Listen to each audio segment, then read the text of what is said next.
täällä ole sitä. Me lähdetään tekemään tästä vaan vilettä tällä tavalla, näin.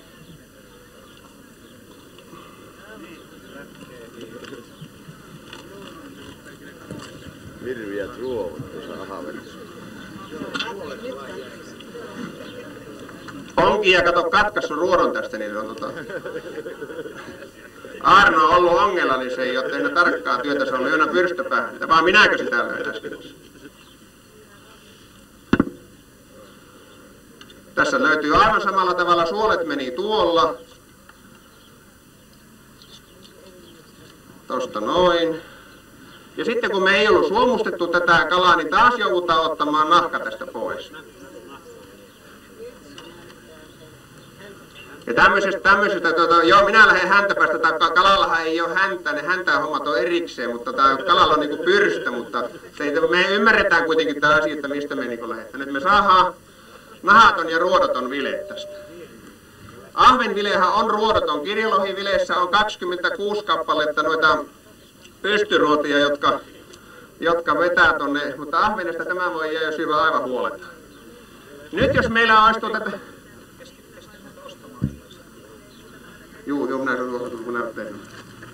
Nyt jos meillä olisikin vastaavassa tilanteessa hauki tässä, niin me mentäisiin katsottaisiin tuommoista 20-vuotiaista nuorta perheenäitiä, jolla on 2 lasta jo olemassa, ja sanottaisiin, että me tehdään tästä nahaton ja ruodoton vilettä tarjoappa lapsille. Niin hauki on sellainen kala, jossa tämä asia onkin petollinen, että tässä tulee haukivileessä on 50 kappaletta ruotoja kaikkiaan per vile.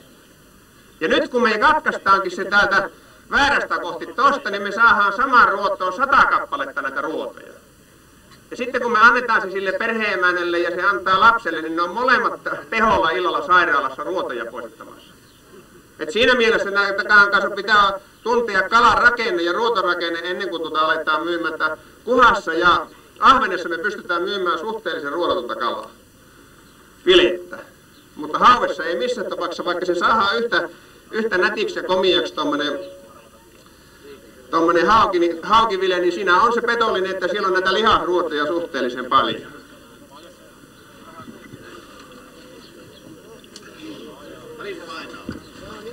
Oliko tää 10 pilikku? Joo.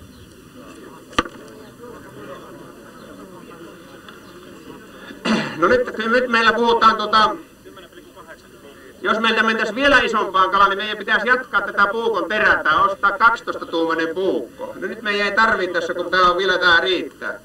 Taas lähdetään aivan samalla tavalla ottamaan, tästä poistetaan nämä vattaeväät. Noin. Aina pätee samat otteet, mutta aina niin kuin isompi tavara, niin se liikkuu hitaammin, että se ei ole mitenkään mitään nopeata. No sitten taas poistetaan tämä rintaevä ja tämä tukiluu ja laitetaan tämä puukko kulkemaan tänne tätä selkärankaa pitkin. Tässä se ei enää mene ihan heittämällä, tämä on sen verran jo iso, mutta me saatiin siitä 1 vile.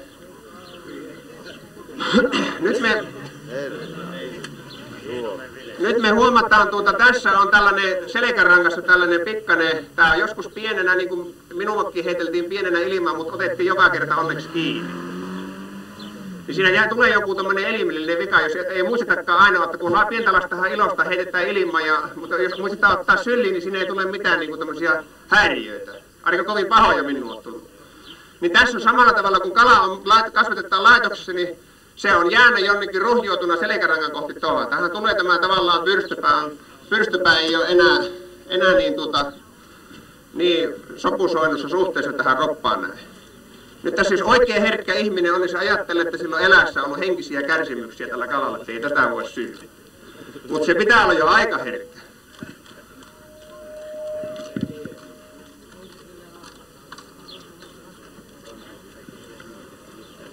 Noin. Aivan samat liikkeet ja otteet päteenässä kaikissa asioissa. Ja nyt taas nämä kylkiruodot on niinku pääskipajat tässä jonossa ja me otetaan tosta ne näin. Tällä tavalla. Noin. Ja täällä pikkasen jää tämmöisen isommassa kalassa tää korjaamista. No tässä tulee sitten sitä kotiin vietävää tavaraa. Minä teen tästä paloja ja rapataan vähän suola, niin nämä pojat myy sitten 75 markkaa kilo. Ja sitten nuo kirjolohivileet on 15 markkaa kappale. Että nämä meidän pitää saada jostakin, että nämä ei ole mitään koristekaloja, kun nämä on elävää kallaa eikä muovia, niin syytä tässä on sitten nämä on niinku käyttökelpoista tavaraa. Että tässä ei missään tapauksessa ratkaise kalan koko ja muu, se on aivan sama, mutta tietenkin meillä pitää olla työvälineet kunnossa.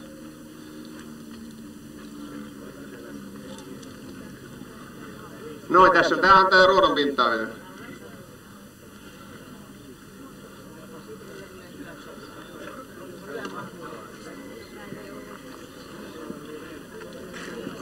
No ja tässä tämä nykyajan ajatustapa piileekin, että jos me annettaisiin tuonne tavaratalon tiskiin tai jonnekin laitettaisiin tämmönen iso kala, niin ei nykyaikana, ei minullakaan, vaikka minun on kiertävä kaveri, niin iso perhe on, että minä voisin kerralla tällaisen syödä.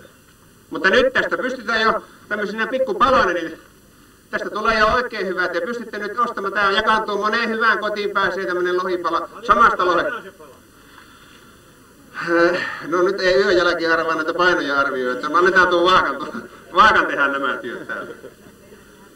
No kiitoksia, minä en kiusaa teitä tämä enempää ja seuraava esitys on heti 11 jälkeen ja sitten 12 jälkeen. Että jos jotakin jää niin kuin epäselvyyttä, niin tulkaa ihmeessä kuuntelemaan sitten.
Varmasti ne tuossa meidän ilmasta.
Luvattiin missi kruunata. Sitä ennen täytyy käydä hakemassa tuolta vähän materiaalia autosta, tätä pikkuhetki. Niin siikajuhlilla on ollut tapana valita tosiaankin Raahen siikamissi aina vuosittain nuorkauppakamarilaisten toimesta, ja niin tänäkin vuonna kauniissa säässä siikajuhlien lähes päätteeksi esittelemme teille vuoden 1986 siikamissin, ja hän sitten kantaa tätä arvoisaa titteliä ja kunniaa aina ensi Pekan päiviin ja siikajuhliin saakka. Vieressäni seisoo täällä vasemmalla kaunis nainen. Hän kuitenkaan ei ole siikamissi, vaan hän on Raahen nuorkauppakamari ry:n puheenjohtaja Päivi Ali-Lekkala. Ehkä aplodeeraamme häntä. Päivi on täällä sitä varten, että hän tulee ojentamaan ruusut. Meillä on sellainen työjako, ja minä olen saanut sitten luvan muuten onnitella missi. Ojentaa kuitenkin myöskin hälle siikamissille tulevan palkinnon tästä hetkestä 500 markan lahjakortin. Vuoden 1986 siikamissiksi on kutsuttu ja valittu Jaana Jussinniemi, raahelainen nuori nainen. Jaana Jussinniemi, tuletko tänne?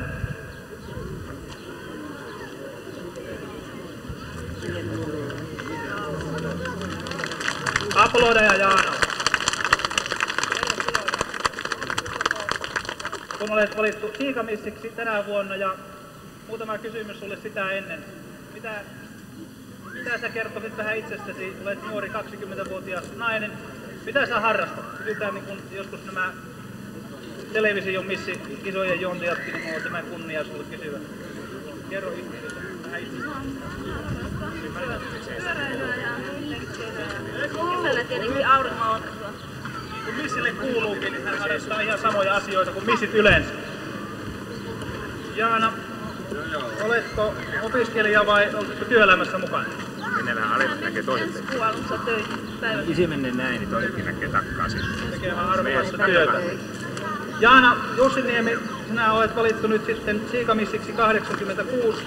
Minulla on nuorkauppakamarin puolesta ilo onnitella sinua ja ojentaa tämä lahjakortti, joka oikeuttaa sinua hankkimaan sillä, mitä itsellesi vaan haluat. Ole hyvä.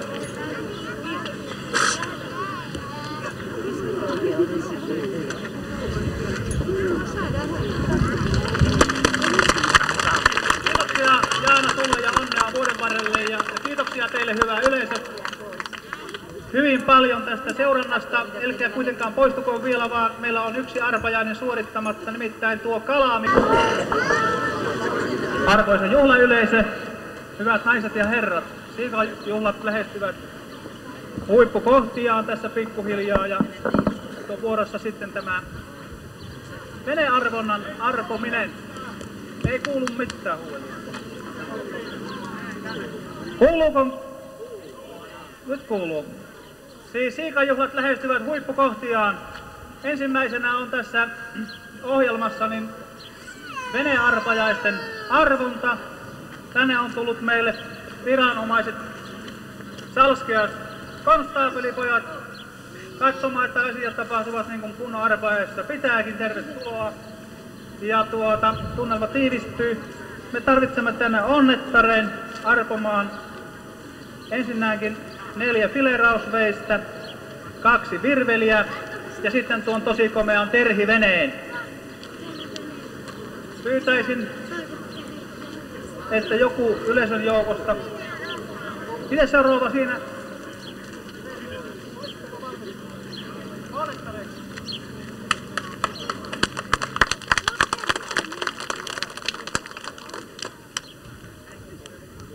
Tervetuloa. Onnettareeksi ja toivon, että sekoittelet nämä arpalipukkeiden kannat ja otat sieltä filerausveitsen.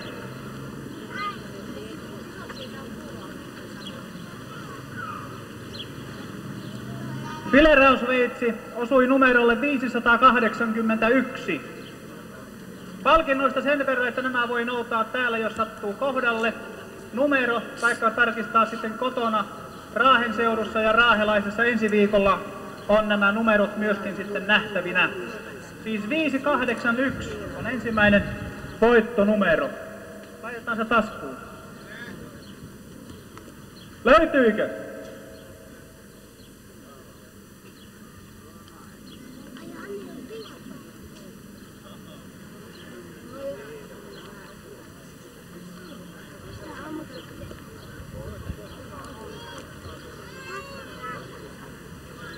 Onnea voittajalle. Ensimmäinen veitsi löyti omistajansa. Arvotaan lisää.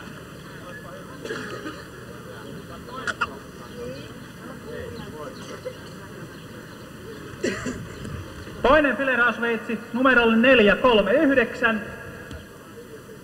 Jos onnellinen omistaja löytyy, niin tänne vaan, täällä on veitsi valmis. 439. Arvotaan lisää filerausveitsiä.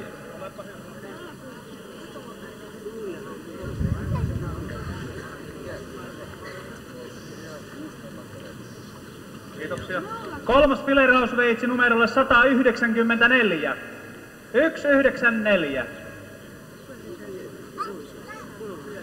Täältä saa sitten käydä perimässä, jos sattuu paikalle sellainen. 4. filerausveitsi.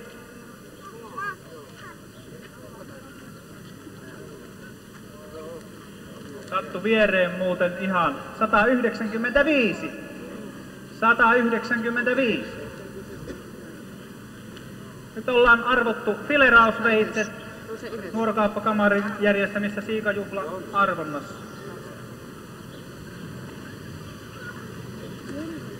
Seuraavaksi arvotaan 2 tämmöistä kunnon kalastuspakettia. Virvelit, Abu, Matic, Junior, sarja täällä. Tällä saa varmasti lohia ja muitakin suuria kaloja. Arvotaanpa tällainen ensin toinen.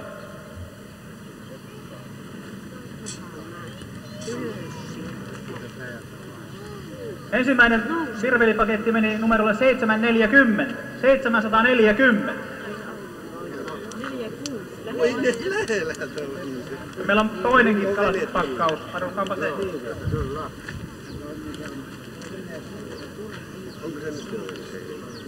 451. Numero 451. Tai toisen virvelipakkaus. No niin, nyt on sitten tähtihetket esissä. Nimittäin arvotaan mahtava Terhi 385. Muovivene on tuommoinen muuppaamaton, erittäin hyvä kalastusvene, kunnon vene. Hinta reilusti yli 3000 markkaa ja onnellinen voittaja löytyy tästä kasasta, jonka onnettaremme ihan pian nostaa. Ole hyvä.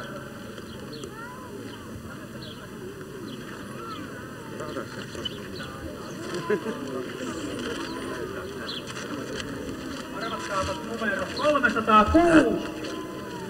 Voitti lasikuituisen veneen 306. Löytyykö voittajaa täältä vai tuleeko hän noutamaan myöhemmin palkintonsa?